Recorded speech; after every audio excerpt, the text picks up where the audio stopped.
Good afternoon. All right, everybody. Wanted to talk more. It's going to be probably a week here where I talk about this because I've been touching up on. I've read a series of titles on cluster B personality disorders and done a lot of work on it, and have coached people through problems with people that they're dating or significant others or girlfriends. Fiancés, wives even, where people, their spouse or their other half is a cluster B personality type, which is a narcissist, antisocial, borderline, any of those things. And go ahead and look that up or look into my last video.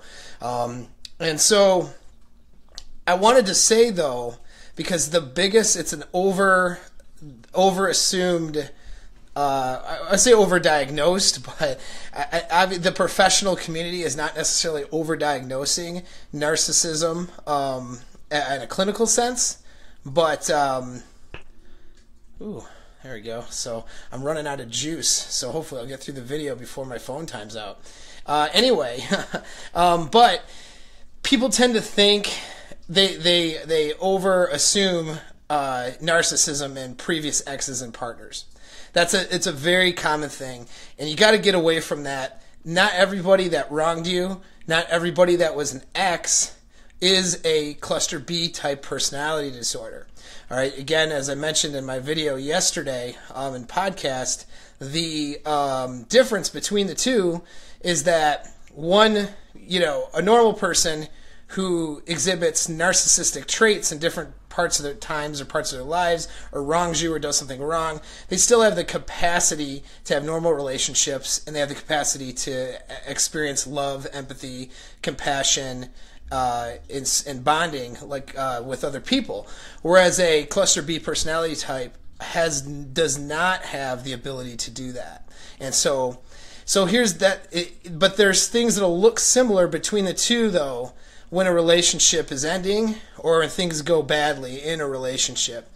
All right. And the reason why is because of the stages and then what's left over. So, the stages of being in a relationship with someone with a cluster B type personality disorder or narcissism is the charm stage, which drags you in, the idealization stage, where they're getting you to fall in love with them over a series of months or even longer, and that's the love bombing, that they call that, where they fabricate that soulmate. They make themselves into that perfect mate for you in order to then manipulate and have power over you later, which is during the devaluation phase, and then the eventual ending or breakup of the relationship, which when they don't think that they can, either you set your boundaries and you break it off with them, or they think they've exploited you for everything that they can, then there's the discarding phase. So those are the 4 phases of a dysfunctional relationship with someone with a cluster B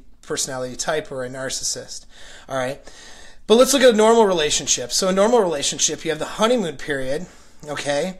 It's different than the love bombing phase. Why? Because a narcissist is intentionally trying to figure you out and bomb you with love, and and whatever triggers you, whatever things that are going to get you to fall in love, they're doing those things. They're looking for your weaknesses so they can exploit you later, and they're looking for the things that are going to get you to fall in love with them, and they're doing those things. They're fabricating a soulmate.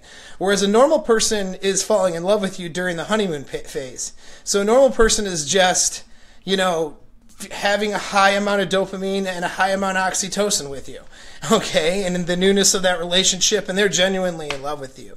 And there's a difference between the two.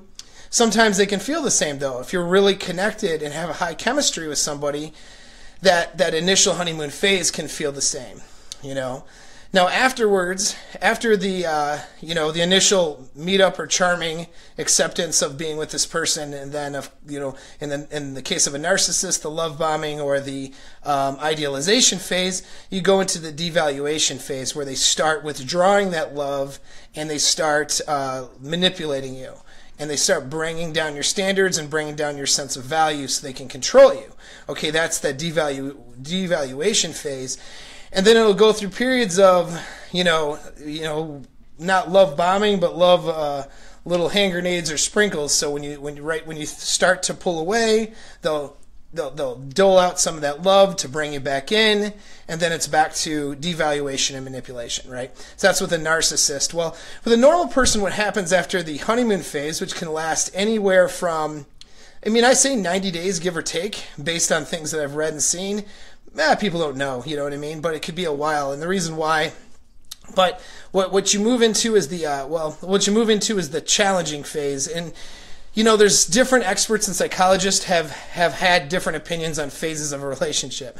So no one really knows, and I think the reason why is because, you know, different people are going to have different relationships. I mean, that's just the way it is. You know, people are going to have a different level of quality in their relationships. And let's face it, we want to be the top 5% out there. 95% of everybody is below our standards in how they run their relationships. So what's actually normal for normal relationships?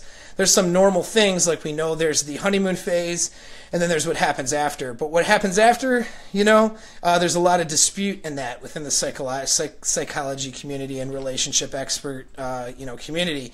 So, but what you do have definitely, and however you want to term it, however it happens, is more of a challenging phase, they call it, or some people have called it, where, okay, so the honeymoon phase is over, and you're now getting to know your partners, and you're trying to mesh with your partner, you know, and so you're finding out the things that are challenges for you, things that are conflicts for you between you and the other person. You know, this is what happens afterwards. And then, you know, that challenging phase doesn't have to be a terrible phase. That challenging phase can feel like the honeymoon phase for some people who are in a perfect, high loving, you know, relationship, whatever. That challenging phase, you know, you might have your arguments and then have great makeup sex, you know, I mean, whatever, but you're overcoming stuff, you're communicating like adults, and you're getting through challenges, and you're leveling up, you're improving yourself, you know, to be with this other person, and they're improving themselves to be with you. The challenging phase doesn't have to be a challenge at all. It doesn't mean you'll never have an argument, and it doesn't mean that you'll never run into conflict, but that's that stage where you really level up and become a better person, all right? But some people don't really make it through that phase too well, all right? And so when people don't have the communication skills and they don't work together that well, you know what I mean? And people don't want to address conflicts. That's another thing. They don't want to talk about or address or go into things that bother them with their partner, and they'll just harbor these things forever. And these things create small wedges between you and your partner, and then eventually, you know, things can go awry. So during this challenging phase, there, you know, you can run into challenges and conflicts and problems that don't get resolved, right? And so the conflicts get bigger and bigger and bigger, right? Now, that's not the same as devaluation, where a narcissist is doing these things intentionally and withholding love intentionally, you know, in order to manipulate. What happens between two normal people is you get into a fight or you have a problem or a conflict, and now that feeling of closeness starts to go away, and you pull away from your partner, you know, or they pull away from you. And that's what happens in a normal course. And then when it's time to break up, you know, because just things are irreconcilable, they don't work out. I mean, the longer that drags on with you and an incompatible partner, the more combative sometimes it can get. And at the end of a relationship, that love and those feelings of love that you had in the beginning are no longer there. It doesn't mean that you don't care about the other person, but certainly those feelings of that initial love, that's just not there anymore. And so some people, if they're not watching themselves and watching their values, and they might feel slighted, they may feel cheated, they may feel destroyed by their partner, they may feel a lot of negative feelings towards their partner. And then the other part is, you know, that need to preserve yourself, you know, steps in. So if there's a marriage and there's financial stuff and everything, then you're talking about self-preservation starts kicking in too.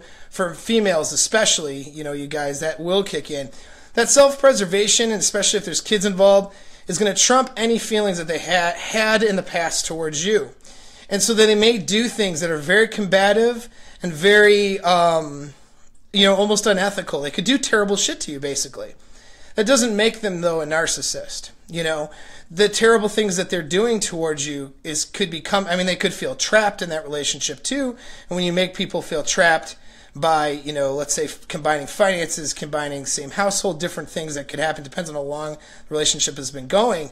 That feeling of being trapped, you know, causes people to really rebel and reject that partner and to really resent that partner. And that resentment can cause people to do really terrible shit too. So normal people will do terrible shit sometimes in these breakups, you know, when relationships are ending, and even just during that challenging phase, people will do things that are terrible. And if they've been through trauma themselves, or they've been through things that are not, you know, that have caused emotional and psychological scars, those scars can come out too during that challenging phase where they're saying or doing things that are really not good towards their partner. But because they're doing these things, it doesn't make them a narcissist or a cluster B personality type or a sociopath or a psychopath. It just means that they're not good for you, okay? And that you were unable to reconcile with stuff, and, you know, it just ended badly. That's all that means, you know? And a bad breakup doesn't mean you were with a sociopath, you know what I'm saying? And so it's just important to recognize the difference between the two, because there is a clear difference, and you'll know it if you're observing different relationships as I do, or if you get involved with someone with a cluster B personality type disorder. You'll notice a distinct difference, because the manipulation is there, and it's much more destructive. You know, whatever amount of destruction you felt from the ending of a normal relationship, or maybe someone did some terrible things to you, it really pales in comparison to the amount of manipulation and horrible destruction that happens when you're with someone with a cluster B type personality disorder. Because a cluster B type personality disorder will take reality as you know it and turn it upside down, you know, and there is no reconciling from any of that stuff. There's never a comeback and them, you know, reconciling and you guys being on even terms later. That just never happens, unless of course they think they can exploit you in the future. And so it's a really horrible place to be. And they're two very different things, and they come from different places, but they may look alike. You know, they might look alike to you if you went through a bad breakup, you know, because again, those phases, you got honeymoon phase in normal relationship, and it's idealization phase with a narcissist. Then you have that challenging phase in a normal relationship, and some pulling away might happen there. Or you have that devaluation, where someone is intentionally trying to devalue the other person and bring them further and further down in their self-concept and feelings of value. That happens with a narcissist. And then, of course, the breakup can get combative and bad if there's resources involved, especially, or high emotion. Well, with a narcissist, a lot of times that this discarding phase can get combative and bad as well, if the narcissist having a bad breakup is a way and a means for that narcissist to manipulate even further. So they can look alike, but they're not the same. So stop jumping on your social media pages and bitching about your exes and every single ex and saying that they were this cluster B personality type. They probably weren't. They might have been, though. They might have been, but they probably weren't. Not that the amount that I see people saying it versus the statistics of people who are out there like that, according to the experts, they don't match, you know. So somebody's overestimating a little bit. Anyway, so that's it. Hopefully that gives you a little bit of understanding. We'll do some more tomorrow. Thanks again.